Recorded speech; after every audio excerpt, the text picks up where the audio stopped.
para escuchar tu voz y venir ante tu presencia. Gracias, Señor, por este día, el día que tú has apartado para glorificar tu nombre, para que tu pueblo se reúna. Y como pueblo, Señor, hacemos una súplica en el nombre de Jesús por sus méritos, que nosotros podamos ser hoy bendecidos por tu palabra, acercados a ti, edificados, exhortados y consolados por esa palabra, Señor, que podamos enseñarla con toda claridad, con sabiduría, con inteligencia y entendimiento, y podamos, por el poder de tu Santo Espíritu, vivirla, Señor. Ayúdanos de verdad. Reconocemos nuestra necesidad de ti, Señor, y entendemos que solo en tu poder vivimos, somos y nos movemos por tu pura gracia. Gracias, Señor, en Jesucristo, nuestro Señor, hemos orado. Amén. Todo el capítulo 13 de la carta a los Hebreos habla sobre la práctica del cristianismo. Tal práctica no es distinta de las demás cartas que también tienen al final unas ordenanzas muy claras de cómo debemos vivir. Casi todas esas cartas se basan en una doctrina o serie de doctrinas que previamente ha sido predicada, que ha sido proclamada, y luego los escritores dicen, por tanto, vivir de esta manera. En este capítulo 13 lo que llama poderosamente la atención es que los aspectos prácticos de la carta están dirigidas hacia la vida del creyente en el nuevo pacto, de cómo debemos vivir en este nuevo pacto en Cristo Jesús, pero hay un elemento que se recalca en esta última parte y es el tema del amor fraternal, tanto que en capítulo 13, versículo 1, dice, permanezca el amor fraternal. Posteriormente, y como predicamos en el último de los sermones que hablé sobre la carta a los Hebreos, da una serie de mandatos para que nosotros en virtud del amor tengamos algún tipo de comportamiento especial con nuestros hermanos, en donde se destacan la hospitalidad. ¿Se recuerdan que hablamos de la hospitalidad? También hablamos de los presos, de que muchos hermanos podían caer en esta situación a pesar de ser piadosos y que no necesariamente era en virtud de la persecución del evangelio, ¿verdad? Pero que muchos hermanos caían en pecados que los llevaban a la cárcel. Y también habíamos hablado de los maltratados. También se habló de la honra en el matrimonio y de la vivir contentos y sin avaricia. Todo esto lo ha hecho el escritor inspirado hablando acerca del amor que como creyentes debemos manifestar por nuestro prójimo. Pero en los versículos que siguen, versículos 7 y 8 exactamente, ahora el Señor nos lleva a que pongamos la mirada en el amor hacia nuestros pastores. Y les aseguro que para mí no es un tema fácil tocar, porque podría dar la impresión de que estoy tratando de reivindicarnos como pastores en algunas cosas, pero quiero ceñirme al texto para no incurrir en ninguna falta que más tarde alguno me pueda recriminar. Y es por eso que el tema del amor hacia los pastores, hacia los dirigentes, es mostrado desde dos perspectivas similares. En el versículo 7 y en el versículo 17 se muestra, pero hoy solamente quiero ocuparme del versículo 7 y parte del 8 por la afinidad que hay entre ambos, por la coherencia que existe entre los dos. Entonces, teniendo eso en mente, quiero invitarles a que leamos Hebreos 13, 7 y 8.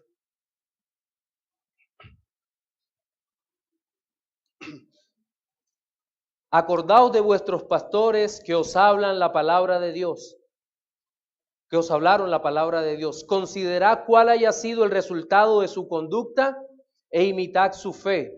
Jesucristo es el mismo ayer, hoy y por los siglos de los siglos. No dice acordaos de vuestros pastores para que le pongáis agua cuando predica. En este corto texto que acabamos de leer, se resalta la necesidad de recordar a quienes nos enseñaron primeramente la palabra de Dios. La primera referencia interpretativa es, sin lugar a duda, a aquellos hombres que fundaron las iglesias locales en ese momento, que fundaron las iglesias locales a las cuales el autor de la carta a los hebreos se está dirigiendo. Esa es la primera referencia a los ministros fundadores de aquellas iglesias. Gracias, entendieron la indirecta.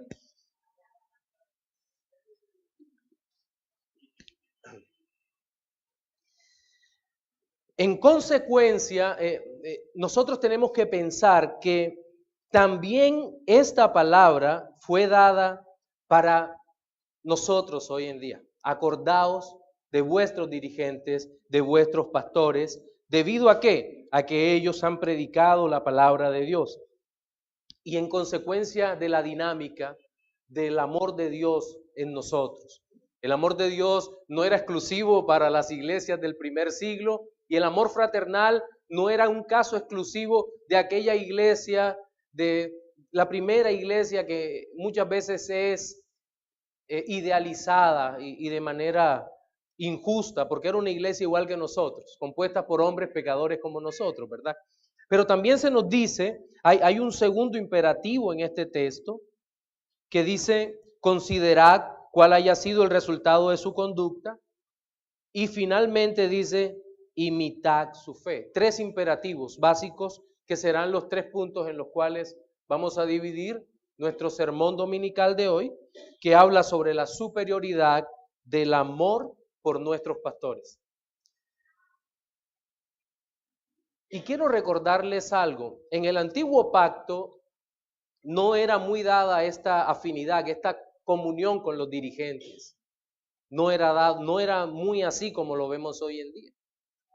Porque había una cierta separación, era una especie de clero, como el de la Iglesia Católica Romana, en donde la clase sacerdotal, hijos de Leví, descendientes de Aarón, estaban muy apartados del pueblo. No podían, dice esta misma carta a los hebreos, que estos hombres no podían compadecerse de nuestro pecado, aplicaban la ley como estaba marcada la ley. Pero una vez venido nuestro sumo sacerdote Jesucristo, no vino en la familia de Leví, vino en una familia que no tenía que ver con el sacerdocio y se acercó, se identificó con nosotros, y el sacerdocio dejó de ser para una clase exclusiva de hombres de Leví y se extendió para todos los creyentes, lo cual es una enorme bendición. Ahora, en el primer punto, yo quiero tratar hoy sobre la superioridad del amor por nuestros pastores. Implica tenerlos en nuestra mente, en nuestro pensamiento. Versículo 7, en la primera parte dice, acordaos de vuestros pastores que os hablaron la palabra de Dios. Miren, en esta parte de la Biblia, el escritor no usa la palabra que comúnmente se utiliza para pastores, que es el griego poimenas, que habla, como por ejemplo en Efesios 4:11, ¿se acuerdan? Que él mismo constituyó a unos apóstoles, a otros profetas, a otros evangelistas y a otros pastores y maestros. Allí utiliza la palabra poimenas, sino que aquí se utiliza es el griego hegúmenon, que connota dirigentes o líderes de la iglesia. Pero sabemos que se trata de hombres de iglesia y no de hombres del común, porque dice, acordaos de vuestros dirigentes que os hablaron la palabra de Dios. Por esa razón, Reina Valera y otras Biblias textuales traducen como pastores. Acordaos de vuestros pastores. Aunque en algunos comentaristas dicen que no se debe descartar los apóstoles, el asunto es que cuando se habla de los apóstoles se utiliza una palabra específica. Por lo tanto, sí vamos a descartar de que esté hablando de los apóstoles. En esta parte habla de los pastores, de los dirigentes de la iglesia. Y en este primer versículo aparece el primero de esos tres imperativos. Dice, Acordaos. Y perdonen que use varios términos técnicos, pero voy a explicarlos para que usted sepa la razón por la cual lo hago. El primero de los términos, ese acordaos, es el griego mnemoneute, de donde viene mnemotecnia. ¿Se acuerdan lo que es la mnemotecnia? Aquella técnicas que nos ayudan a memorizar, a recordar. Yo recuerdo que hace algunos años empleaba una técnica de memorización que era el método FURS, en donde se utilizan una especie de ganchos mentales y de cadenas de palabras, mapas mentales, que lo ayudan a uno a construir una idea. Aún hoy en día ese esquema lo sigue uno manteniendo, viene esto, luego esto. Es un esquema tremendamente lógico, pero flexible, que nos permite tomar de un cajón o de otro lo que tenemos en la mente e ir ordenando todas las cosas. Entonces, aquí la palabra que dice acordaos es un presente de imperativo. Es decir, ya, siempre háganlo, siempre tengan en la memoria esto. Hendriksen lo interpreta como mirar una y otra vez. Y el imperativo, ¿por qué? ¿Por qué razón el Señor nos ordena que nos acordemos de nuestros pastores? Pues bien, todos los seres humanos, cristianos o no, tenemos la tendencia de olvidar todo lo bueno que alguien hizo por nosotros alguna vez. Eso es una realidad de la cual no podemos escapar ninguno de nosotros. Se nos olvidan los favores. Es verdad que los favores no se pagan, porque si no, no serían favores, serían un préstamo.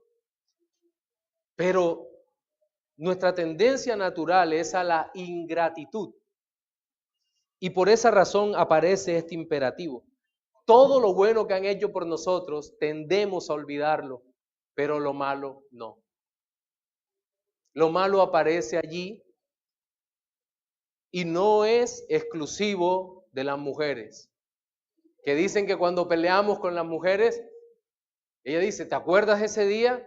Estabas vestido con una camisa verde que ni siquiera te quedaba bien y los zapatos no los habías embolado. Tu barba estaba a medio cortar y apenas te acababas de cortar el pelo.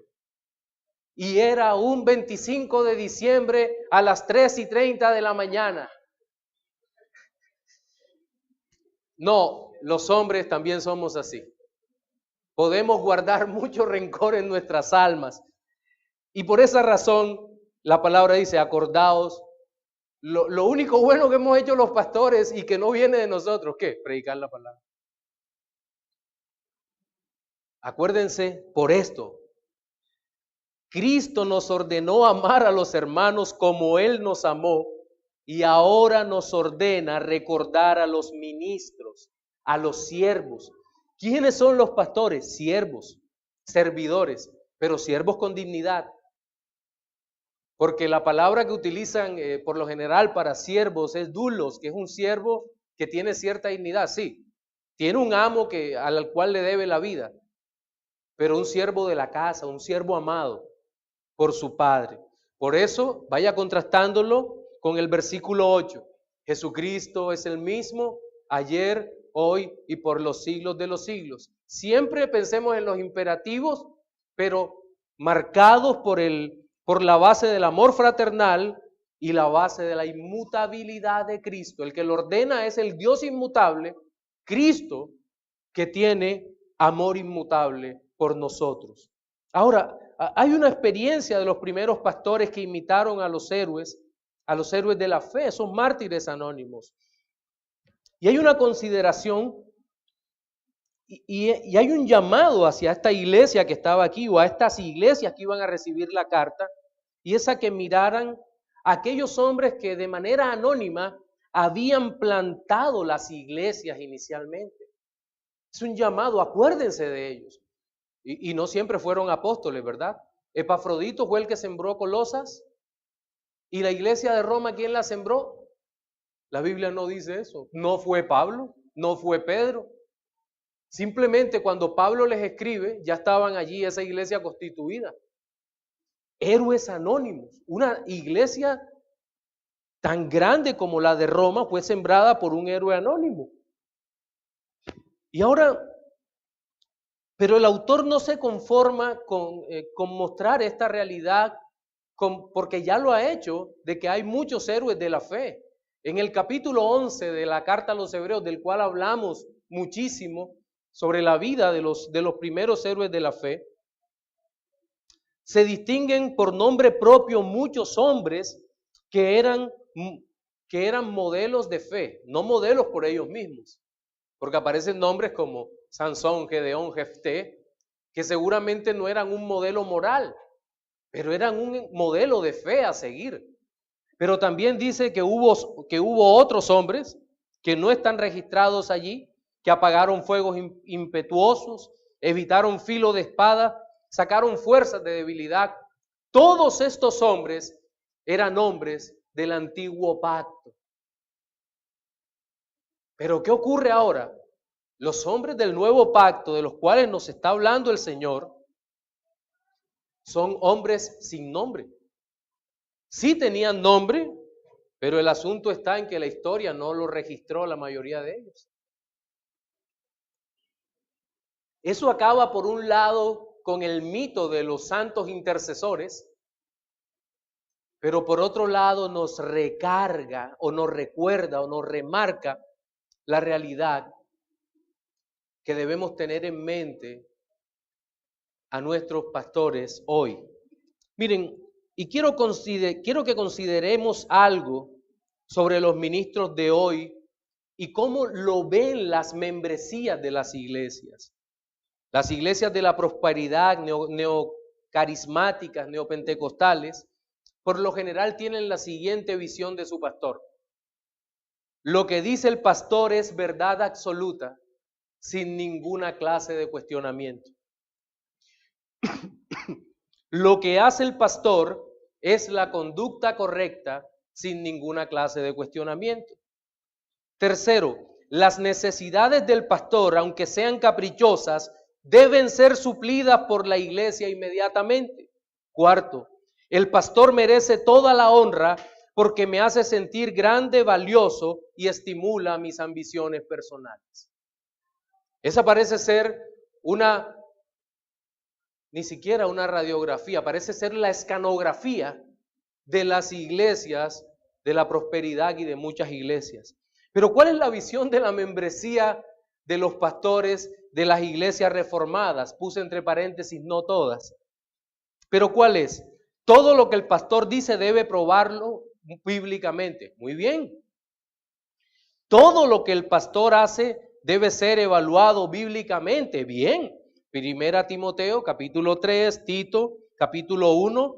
Somos estrictos en eso. Y cuidado me fallas, pastor, porque promoveré una rebelión santa siendo un miembro regenerado de la iglesia. Las necesidades del pastor son sus propias necesidades. Pablo trabajaba, porque él no. Alguna vez recuerdo que se me acercó un hermano indignado en una convención. Teníamos mucha confianza y me dice, Alexander, imagínate lo último que estoy viendo, ya esto es el colmo. ¿Qué pasó, mi hermano? Un pastor recibe salario de su iglesia. Sí, ¿y dónde está el problema? Recibe salario de la iglesia, los reformados no le pagamos a los pastores. ¿Y el texto bíblico que dice que el obrero es digno de su salario? ¿Qué pasó? Queremos un pastor bíblico que no sostengamos bíblicamente.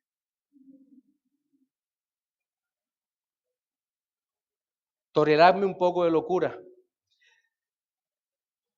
Tener un local propio es más importante que la familia de un pastor. El pastor merece la honra solo si es igual a Richard Baxter, Spurgeon, Martin Lloyd-Jones o John Piper. De resto, no merece ningún tipo de honra. El apóstol Pablo también padeció eso, ¿verdad? Creo que es 2 Corintios 12:15, si no recuerdo. También el apóstol Pablo dijo, toleradme un poco de locura, ¿verdad? Toleradmela a mí hoy. Segunda a los Corintios 12:15. Dice, y yo con el mayor placer gastaré lo mío, y aún yo mismo me gastaré del todo por amor de vuestras almas, aunque amándoos más, sea amado menos. Son palabras inspiradas. No era que estaba triste en ese momento el apóstol Pablo y se le ocurrió escribir porque tenía algún problemilla con un miembro de la iglesia. Es una realidad a la que nos enfrentamos cuando enseñamos bíblicamente. ¿Por qué? Porque vamos a ser escudriñados. El sermón del pastor hoy no fue totalmente expositivo. Tal vez un poco. Falló esto, no me gustó la ilustración. Falló en esa parte de la teología por expresar la salvación en términos supralaxarios y no infralaxarios. Los estudiantes de seminario son los más crueles. Es una realidad a la que nos enfrentamos como pastores. Pero aquí ¿qué nos están diciendo el texto? Seamos misericordiosos con ellos. Y es donde viene el segundo punto. Y el segundo punto es la superioridad del amor por nuestros pastores implica la consideración de su conducta. Este es el segundo imperativo. El término considerar es anástrofes, que significa mirar con cuidado cómo vivieron para fijarse en su éxito. Éxito aquí no connota riqueza, la mayoría vivieron muy pobres. ¿A qué se refiere con el éxito? La correcta relación con Dios, aunque estén en pobreza o en riqueza. La riqueza no es señal de éxito, la pobreza no es señal de fracaso, ni viceversa. La pobreza no es señal de éxito y la riqueza de fracaso. No, la única señal verdadera de éxito o fracaso en la vida es una correcta comunión con Dios, que nos mueva hacia eso. Y aquí hay un imperativo, dice que nosotros necesitamos valorar a nuestros pastores de acuerdo a la vida de piedad en Cristo, pero lo curioso de todo esto es que es difícil evaluarlos mientras estén vivos. Claro que sí. Es muy difícil evaluar a un pastor mientras esté vivo. Y quiero empezar desde el Antiguo Testamento hablando de dirigentes por los profetas. ¿Cuántos valoraron a Jeremías en su tiempo? Uno. ¿Cuántos valoraron el ministerio de Habacuc? No lo sé, pero fueron muy pocos. Y si nos vamos al Nuevo Testamento, y ya en el Nuevo Pacto empezamos a mirar a los ministros del Señor, tendríamos que hablar nuevamente de Pablo. Pablo tuvo problemas con membresías difíciles, vaya que sí las tuvo, continuamente. Tanto que tuvo que escribir cartas muy fuertes defendiendo su autoridad apostólica. ¿Y qué podemos decir de Juan? ¿Se acuerdan de Juan en sus cartas? Lo atacaba un tal Diótrefes. Nadie sabe quién era ese. Pero tenía el descaro de atacar a Juan. Y todos los apóstoles fueron atacados. ¿Cuánto más los pastores que no tenemos la autoridad apostólica? Nuestra autoridad es una autoridad delegada, gracias a Dios, porque es verdadera autoridad, delegada. No es una autoridad que emane de nosotros mismos, sino una autoridad que viene de parte de Dios. Y podemos perderla en la medida que nuestra predicación y nuestra palabra no sea bíblica. Y es por eso que la evaluación bíblica debe ser en el amor de Cristo. Y que no caigamos en los extremos del cual yo les hablaba ahora hace un instante. Y que reconozco que somos crueles cuando muchas veces estamos evaluando a nuestros pastores. Hace algunos años, cuando empecé en el Evangelio, Hubo un hombre que, ojalá esté viendo el video, se llama Edison. Y aquel hombre tenía un conocimiento muy básico de la Biblia, muy básico, y él empezó a enseñarme la Biblia.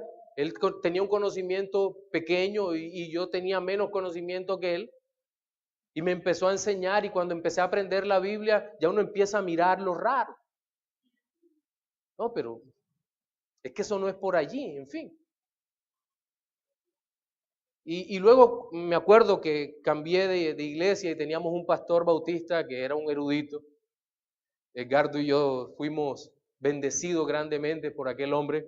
Pues, y recuerdo que era un hombre experto en griego, en hebreo, con una homilética perfecta, muy clara. Pero ya cuando empezamos entonces a estudiar en el seminario y demás, ya lo cuestionábamos. Y ese es nuestro corazón, ¿verdad? Esta predicación no me gustó, fue textual. Evaluamos hasta la dedicación a la obra, a la iglesia. Está dedicado totalmente a la iglesia. ¡Wow! Es bivocacional. Regular, casi impío. Familia, no tiene hijos. Familia, tiene muchos hijos. Familia, tiene tantos hijos. Hacemos evaluaciones basadas en nuestros propios esquemas mentales, pero no evaluamos otros detalles. El amor de Dios en sus vidas, su fidelidad a la palabra de Dios, el esfuerzo, la dedicación a la iglesia, muchas veces sacrificando tiempo precioso de su familia. Miren un detalle que hay. Muchas veces los temas de consejería, jamás en esta iglesia se ha negado consejería a nadie, ni siquiera a los que no son miembros. ¿Y eso qué tiene que ver? Porque un derecho del miembro es la consejería, del no miembro no. Y jamás se ha negado a un no miembro consejería. ¿Por qué? Porque creemos que a través de la consejería muchos pueden afianzarse en el Señor o conocer al Señor. Y ese es un punto que ojalá el Señor nos permita seguir siendo así, que nos ayude, ¿verdad? Nosotros tenemos que evaluar el resultado de la conducta de lo que los pastores han proclamado, dicho conforme a la palabra de Dios en la vida nuestra. Seguramente algo nos enseñó, y no piense en nosotros ahora, piense los que vienen de otras congregaciones, en aquello poquito o mucho que le enseñó otro pastor. Piénselo un momento, seguramente algo bueno, muy bueno de la palabra de Dios le dejó en su alma. Y el Señor nos dice aquí, considerad. Ahora, aquí hay un contraste muy fuerte, porque nuevamente aparece el contraste entre nosotros. Acordaos de vuestros pastores, considerad cuál haya sido el resultado de su conducta. Y nuevamente la base comparativa es Cristo. Jesucristo es el mismo ayer, hoy y por los siglos de los siglos. Lo que vemos allí es la inmutabilidad de Cristo. ¿Y Cristo en qué es inmutable? En su vida perfecta, en su obra perfecta, en su sacrificio perfecto, en su victoria perfecta y completa, en su pastorado completo para nuestras almas. Cristo, no hay un solo día que no se acuerde de nosotros en su intercesión ante el Padre. Y le digo algo, durante toda la eternidad y en virtud de esa gloriosa obra en la cruz, en donde Cristo consumó la salvación por cada uno de nosotros, donde aseguró que íbamos a estar con Él eternamente, Cristo nos sigue cubriendo y sigue intercediendo por nosotros y lo seguirá haciendo durante toda la eternidad, porque nosotros no podemos vivir sin la intercesión eterna del eterno Hijo. No hay un solo pastor que pueda soportar esa carga. Ahora piensen en lo limitado que somos. Muchas veces se nos olvidan los nombres o los rostros cuando oramos por la iglesia. Y cuánta alegría nos da cuando aquella persona por la que no oramos aparece en el culto con un rostro feliz. ¿Sabe lo que nos queda decir ahí? Gracias, Señor, por responder a aquella oración que no hice.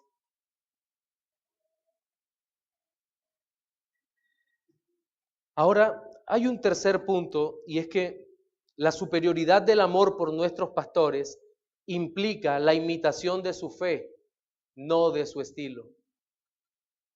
No de su estilo. El llamado final es a mirar la fe, no la persona en sí, porque puede ocurrir alguna de dos cosas. Podemos llegar a idolatrar al pastor o podemos llegar a despreciar al pastor.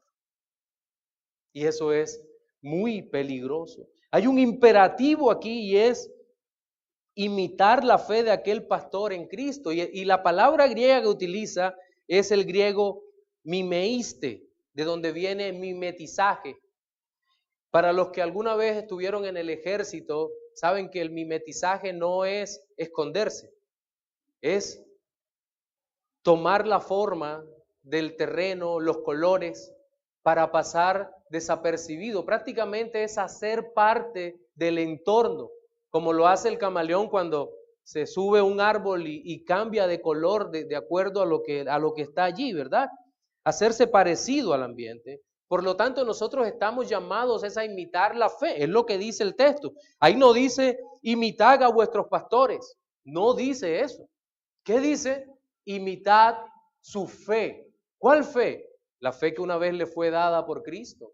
El mismo apóstol Pablo dijo sobre esto, sed imitadores de mí como yo de Jesucristo. Pablo no estaba diciendo, imiten mi manera de caminar, de hablar, de predicar, de estudiar, no. Él estaba diciendo, imiten la fe que tengo en Cristo. ¿Por qué? Porque la fe nos es dada por Dios, recibimos la fe y la ponemos en práctica. ¿Cuál es esa fe? ¿A dónde apunta esa fe?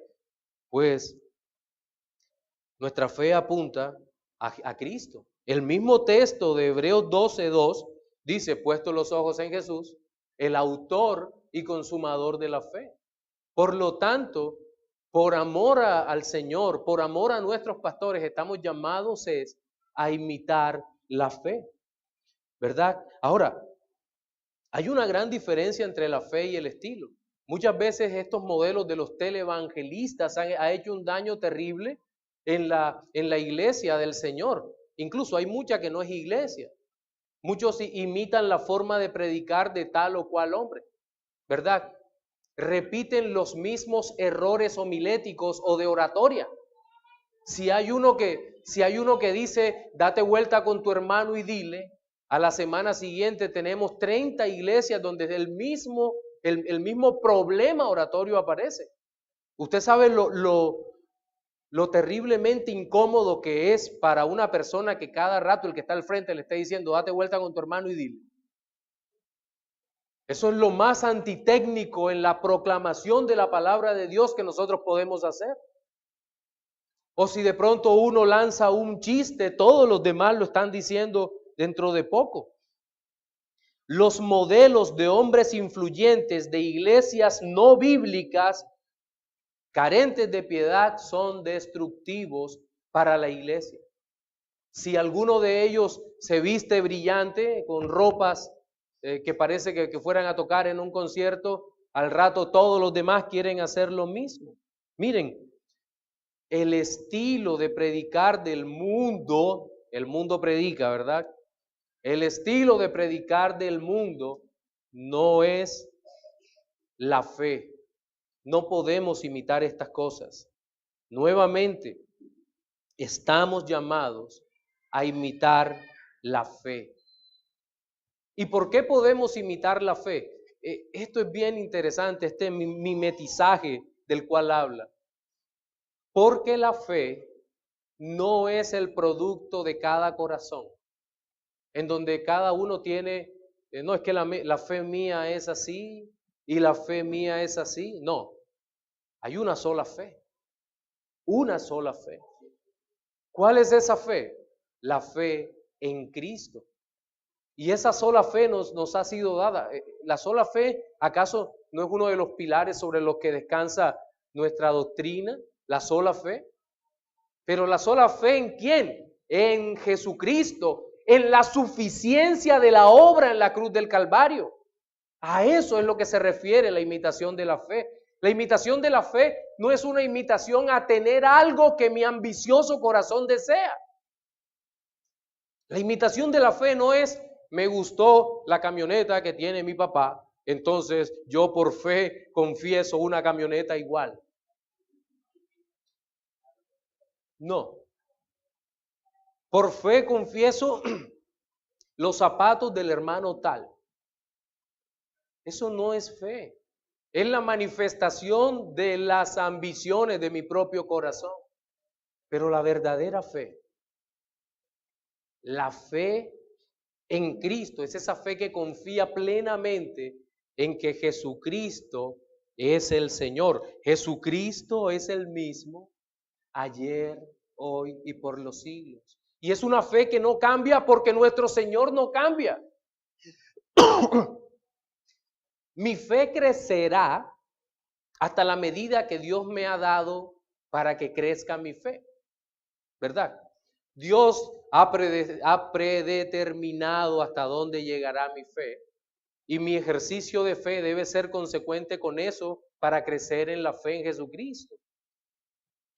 Y vamos a ir creciendo en esa fe gloriosa y salvadora en que vamos andando. El poder de la verdadera fe nos va a permitir estar confiados en el Señor. No es lo que dice el versículo 6. De manera que podamos decir confiadamente, el Señor es mi ayudador, no temeré lo que me pueda hacer el hombre. Cuando nuestra fe descansa en Jesucristo, ocurren cosas gloriosas en nuestra alma.